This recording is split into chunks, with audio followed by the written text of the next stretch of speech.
India की politics में ऐसा चेंज या रिफॉर्म आ सकता है जो इंडिया की पॉलिटिक्स का पूरा पावर बैलेंस ही चेंज कर देगा। और सबसे इंटरेस्टिंग बात है, इसे प्रेजेंट किया जा रहा है वुमेन एम्पावरमेंट के नाम पे।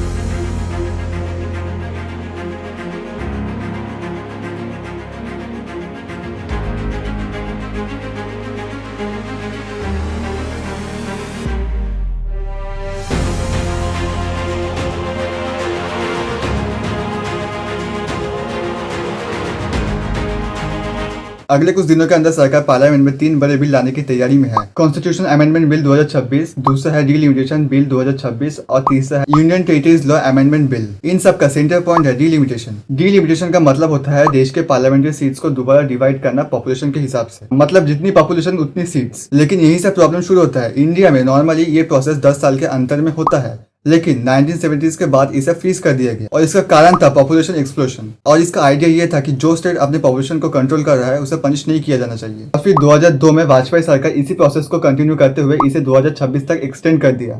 यानी 50 साल से इंडिया में सीट डिस्ट्रीब्यूशन फ्रीज ही है। और अब 2026 आ गया है और सरकार भी कह रहा है कि अब टाइम आ गया 2026 की डिलिमिटेशन करने का। साथ में एक और प्लान भी है, लोकसभा की सीट 543 से बढ़ा के 800 से ऊपर करने का। लेकिन असली ट्विस्ट है, ये डिस्ट्रीब्यूशन होगा कैसे? एक मिनट, मेरा समाप्त तो होने दीजिए, समाप्त तो होने दीजिए।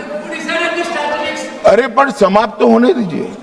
अगर स्ट्रिक्टली पॉपुलेशन के हिसाब से अगर सीट्स बनती गई तो इसका ज्यादा फायदा किसको होगा? ऑब्वियसली नॉर्थ इंडिया को। यूपी, बिहार, राजस्थान, मध्य प्रदेश, इन सब स्टेट्स की पॉपुलेशन ज्यादा है नॉर्थ इंडियंस की तुलना में। तो इसका रिजल्ट में नॉर्थ इंडिया की सीट्स ड्रामेटिकली बढ़ जाएंगी। जिसको सुनकर मुझे लगता है कि आज रात के लिए भी देश की जनता में कोई भ्रांति नहीं रही। दूसरी तरफ साउथ इंडियन राज्यों जैसे तमिलनाडु, केरला, कर्नाटक, आंध्र प्रदेश, इन्होंने डिकेड्स तक अपने पॉपुलेशन को कंट्रोल किया। और उनको तोहफे में क्या मिलेगा? पार्लियामेंट में कम सीट्स। उनका रिप्रेजेंटेशन पार्लियामेंट में 24 से गिर के 20 तक हो सकता है। और इसी वजह से इस बिल को लेकर इतना कंट्रोवर्सी हो रहा है। साउथ इंडियन लीडर्स कह रहे हैं ये अनफेयर है। उनका लॉजिक सिंपल है, हम सालों से एजुकेशन, हेल्थ केयर, पॉपुलेशन में कंट्रोल किया, तो इसके बदले में हमें पार्लियामेंट में इतनी कम सीट्स क्यों मिलेगा? और इसीलिए साउथ इंडियन लीडर्स कह रहा है कि ये पॉलिटिकल इनजस्टिस है। और कुछ लोग इन्हें नॉर्थ इंडिया की डोमिनेशन भी बोल रहा है। तमिलनाडु के सीएम स्टालिन ने ओपनली वार्निंग भी दे दी है। तेलंगाना के सीएम रेवंत रेड्डी ने भी इसका अपोज किया है। उनका कहना है कि अगर एमपीसी बढ़ाना है तो पॉपुलेशन नहीं, इकोनॉमिक परफॉर्मेंस भी कंसीडर करो। इस बिल का एक बड़ा कंसर्न है टाइमिंग। एक वाक्य है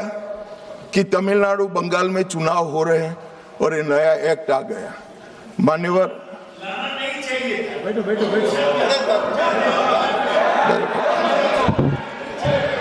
मान्यवर, मैं स्पष्टता से कह देता हूं कि ये डिलिमिटेशन कमीशन की जो रिपोर्ट तभी लागू होगी जब पार्लियामेंट इसको स्वीकार करके करेगी और राष्ट्रपति महोदय इस पर अपना मंजूरी का मोहर लगाएंगी। तो ये 2029 के पहले होने का सवाल नहीं है। 29 तक भी जो चुनाव होंगे वो सारे पुरानी सीटों पर ही होंगे, पुरानी व्यवस्था में होंगे। जब चारों स्टेट में इलेक्शन है तो इसी बीच ये बिल क्यों लाया जा रहा है? क्योंकि ऑपोजिशन इस बिल का ओपनली अपोज भी नहीं कर सकती, नहीं तो उनके ऊपर एंटी वुमेन का टैग भी लगवा दिया जाएगा। और सबसे इंपॉर्टेंट बात है, अगर ये अमेंडमेंट पास हो जाता है तो इंडिया का फेडरल स्ट्रक्चर का फंडामेंटली चेंज हो सकता है। अगर ये अमेंडमेंट पास हो गया तो पावर एक रीजन में कॉन्सेंट्रेट हो जाएगी और फिर साउथ इंडिया बीजेपी को एक्सेप्ट करे या रिजेक्ट, इसका ओवरऑल इंपैक्ट इंडियन पॉलिटिक्स में कम हो जाएगी। तो दोस्तों, ये सिर्फ एक बिल नहीं है, ये देश के पॉलिटिकल बैलेंस का सवाल है। क्या ये असली में जेन्युइन रिफॉर्म है या लॉन्ग टर्म कोई पॉलिटिकल मास्टर स्ट्रोक? क्या इंडिया इस चेंज के लिए रेडी है? क्या ये जबरदस्ती थोपा जा रहा है बीजेपी के द्वारा? और सबसे बड़ा सवाल, क्या ऑपोजिशन इसको रोक पाएगा? आपका क्या ओपिनियन है? नीचे कमेंट करके जरूर बताइए।